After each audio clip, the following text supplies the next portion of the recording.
আরাফার দিনের রোজা এর ফজিলত অপরিসীম। নবী করিম সাল্লাল্লাহু আলাইহি ওয়াসাল্লাম বলেছেন, আরাফার দিনের রোজা যদি কেউ রাখে, আল্লাহর কাছে আমি ধারণা রাখি, আল্লাহর প্রতি আমার ধারণা হলো এই রোজার বিনিময়ে আল্লাহ তাআলা রোজাদার ব্যক্তিকে 1 বছরের পেছনের 1 বছরের সামনের অগ্রিম গুনাহ আল্লাহ তাআলা মাফ করে দিবেন। ইসলামের অন্য কোনো আমল এরকম পাওয়া যায় না যে আমল করলে অগ্রিম আল্লাহ সুবহানাহু ওয়া তাআলা গুনাহ মাফ করে দিবেন। আরাফার দিনের রোজা এত ফজিলত যে পেছনের তো বটেই, সামনের 1 বছরের আল্লাহ সুবহানাহু ওয়া তাআলা ছোটখাটো গুনাহগুলো কি করবেন? মাফ করে দিবেন। অতএব আরাফার দিনের রোজা আমাদের সকলের রাখা উচিত। কিন্তু এই রোজা রাখতে গিয়ে একটা বিভ্রান্তির মুখোমুখি আমরা হই, একটা প্রশ্নের মুখোমুখি আমরা হই। সেটা হলো যে আমরা আরাফাতের দিনের রোজাটা বাংলাদেশের মানুষেরা কোন দিনে রাখবো? আমরা কি 9 তারিখে রাখবো নাকি 8 তারিখে রাখবো? কারণ হাজী সাহেবরা আরাফাতে যেদিন অবস্থান করেন সেদিন আমাদের দেশে 8 তারিখ হয়, চাঁদের কি থাকে 8 তারিখ থাকে। তো আমরা কি হাজী সাহেবরা আরাফাতের মধ্যে অবস্থান করছেন সেদিকে তাকায় 8 তারিখেই রাখবো, নাকি হাজী সাহেবরা সৌদি আরবে যেহেতু 9 তারিখে আরাফাতের ময়দানে অবস্থান করছেন, অতএব ওই 9 দিকে তাকে আমরা 9 তারিখে রাখবো? এটা নিয়ে একটা ধোঁয়াশা, একটা প্রশ্ন আমাদের ভেতরে কম বেশ আছে।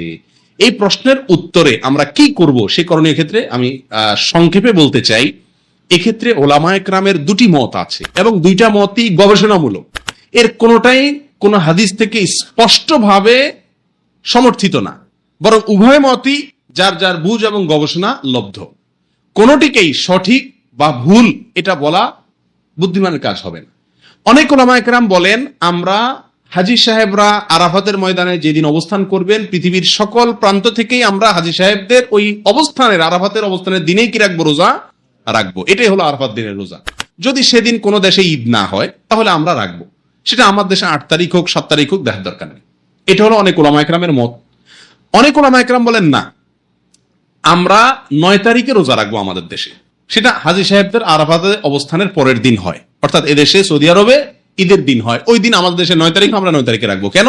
কারণ নবী করিম সাল্লাল্লাহু আলাইহি ওয়াসাল্লাম যে আরাফাতের দিনে রোজা রাখতে বলেছেন, আসলে 9 তারিখকে, জিলহজের 9 তারিখকে আরাফাতের দিন বলা হয়।